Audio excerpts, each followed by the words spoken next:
अरे शिवी, मैं बिल्कुल भी नहीं जानता था कि तू मेरी पीठ पीछे ये सब करेगी।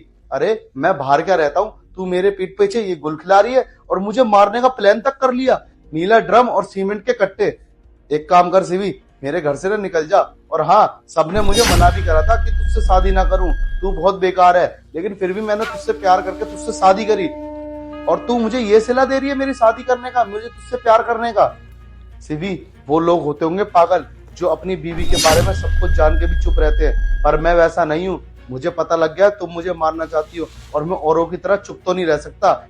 सिवी, तुमने पूरा प्लान भी बना लिया ना मुझे मारने का। अब एक काम करो, मैं ना तुम्हें मौका बिल्कुल भी देने वाला, मैं तुम्हें डाइवोर्स दूंगा, तुम निकलो मेरे घर से।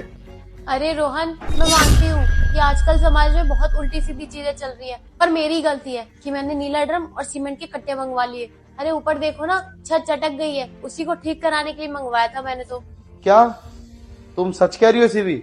सॉरी रोहन, मुझे माफ कर दो, तुम्हें गलतफहमी हो गई। मैं मानती हूँ कि मेरी गलती है, मुझे तुम्हें सीधा सीधा बता देना चाहिए था।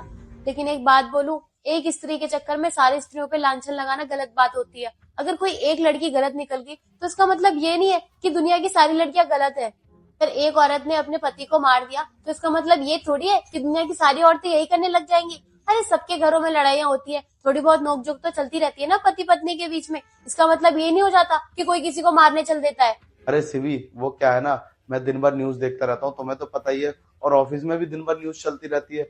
सिवी, इतना बड़ा कांड हुआ है ना, उससे मैं फ्रस्ट्रेट हो चुका हूँ। हर आदमी अपनी पत्नी पे शक कर रहा है, कहीं उसका अफेयर ना हो, कहीं वो उसको मारना ना चाहती हो। इसलिए सिवी, मैं भी भाग गया था। प्लीज मुझे माफ कर दो सिवी। ठीक है, तुम बैठो, मैं तुम्हारे लिए खाना लेकर आती हूँ। ठीक है, ले आओ खाना सिवी।